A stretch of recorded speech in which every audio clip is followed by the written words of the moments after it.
Gimana ibu-ibu, masih siap lagi untuk melanjutkan pembelajaran tentang lansia?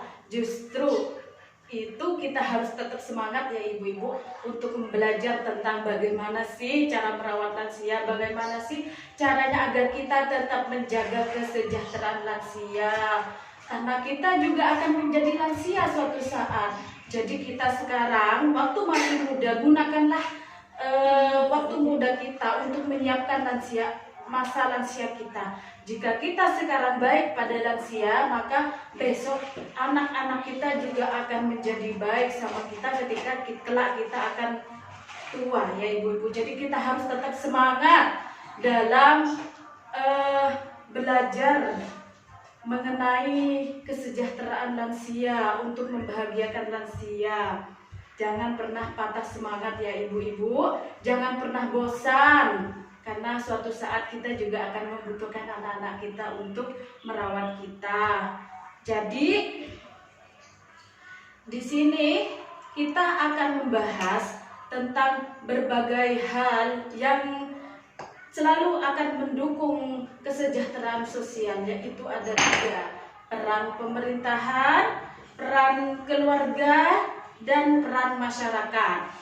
Peran pemerintahan itu, jadi dalam 3 peran tersebut ibu-ibu tidak bisa berjalan hanya satu peran saja. Misalnya hanya peran keluarga yang berjalan. Mungkin keluarga kita memang sangat perhatian sama lansia. Kita sebagai anak muda yang memiliki keluarga lansia sangat berperhatian, tapi tidak ada peran pemerintahan.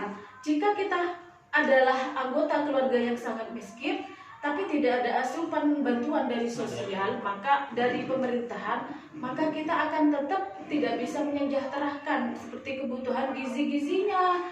Makanya dalam menyejahterakan ke sosial lansia ini ada 3 peran yang harus benar-benar berjalan, yaitu peran pemerintahan, keluarga, dan masyarakat. Peran pemerintahan di sini ya ibu-ibu dalam mengupayakan kesejahteraan lansia seperti memberikan bantuan sosial kepada lansia yang kurang mampu. Jelas ya ibu-ibu, di sini adalah anggota program keluarga harapan. Anggota program keluarga harapan jelasnya adalah orang yang kemampuannya di bawah rata-rata ya ibu-ibu. Apakah ibu-ibu di sini ada yang merasa sudah mampu? Kalau misalnya sudah merasa mampu, ya mungkin ibu-ibu bisa mendaftarkan diri untuk mengundurkan diri dari program keluarga harapan ya. Karena keluarga harapan ini hanya untuk orang yang tidak mampu. Jadi yang ada lansianya, pemerintahan juga mensupport dengan bansos, yaitu Jasrut, jaminan lanjut usia ya ibu-ibu. Masih ada di sini yang lansia yang belum menerima bantuan. Ada ya ibu-ibu? Oh, tidak ada. Semuanya sudah dapat ya. Itu sudah jelas peran pemerintahan yang ingin selalu mensupport kebahagiaan dan kebutuhan para lansia. Takutnya rumah tangga yang kurang mampu tidak bisa memberikan asupan gizi yang penuh terhadap lansia, maka dari itu pemerintahan memberikan bantuan secara keuangan ya ibu-ibu, dan penyediaan panti bagi lansia, khususnya lansia yang terlantar. Jadi kalau ada lansia terlantar, di situ pemerintah sudah memberikan layanan panti asuhan untuk agar lansia tidak lagi terlantar, memberikan peraturan melindungi lansia dengan peraturan yang mengakomodasi kebutuhan lansia tentang aksesibilitas, kemudahan sarana dan prasarana, kemudahan dalam pelayanan administrasi dan kesehatan. Jadi di sini semuanya peran pemerintahan telah disebutkan di dalam Flipchart 8, yaitu membuat kemudahan bagi lansia dalam menggunakan fasilitas umum. Seperti contohnya misalnya kita sedang berada di dalam bis atau di dalam kereta api, dan di situ ada lansia yang sedang berdiri karena tidak menemukan tempat duduk. Kita sebagai yang muda lah diwajibkan untuk mempersilahkan yang lansia yang lebih tua, yang lanjut usia gitu ya Bu, untuk duduk menempati tempat duduk kita ya. Jadi kita jangan egois sebagai anak muda yang masih sehat, masih kuat untuk berdiri. Jadi dan jangan sampai kita mempunyai jiwa yang selalu membiarkan lansia tetap berdiri tanpa membantu, karena suatu saat kita kalau sudah tua kita akan diperlakukan seperti itu. Kita tidak akan dapat bantuan dari orang-orang sekitar kalau kita dari mudanya sudah tidak pernah menanam kebaikan ya ibu-ibu ya. Selanjutnya, pemerintahan juga memberikan kemudahan dalam melakukan perjalanan agar pihak moda transportasi mendahulukan lansia dan memprioritaskan tempat duduk untuk lansia. Seperti yang barusan itu ya saya jelaskan ya ibu-ibu tentang bagaimana kita saat ada di dalam bis atau kereta dan kita bertemu dengan lansia, maka kita harus mengalah.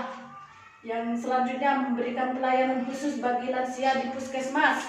Pelayanan khusus bagi lansia di puskesmas itu Bu ya, seperti mendahulukan kebutuhan lansia di saat lansia itu sedang mengantri bersama-sama. Banyak orang yang sedang mengantri, tapi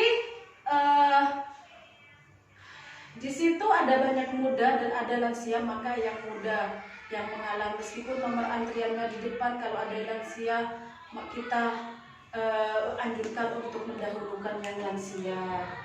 Memberikan pelayanan loket khusus dan keringanan biaya untuk pembelian tiket di tempat rekreasi, tiket untuk perjalanan, yaitu memberikan pelayanan loket khusus dan keringanan. Jadi ketika lansia itu sedang ingin rekreasi, maka pemerintahan menganjurkan kepada tempat wisata untuk memberikan keringanan tiket untuk perjalanan dan tempat rekreasi tersebut. Ibu, betapa mulianya seorang lansia itu, sampai-sampai pemerintahan saja sangat memperhatikan kenyamanan lansia.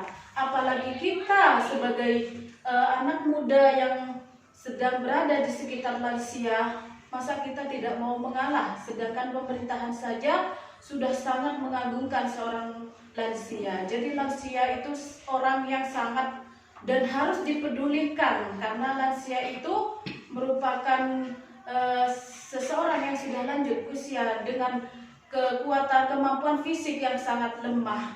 Jadi kita harus menyadari ketika kita sudah lebih mampu, kita mengalahlah ya ibu-ibu ya. Seperti tadi di pelajaran sebelumnya, kita harus sangat memperhatikan tentang kesejahteraan lansia. Di sini pemerintahan juga memiliki peran yang sangat aktif dalam memperhatikan kebahagiaan lansia.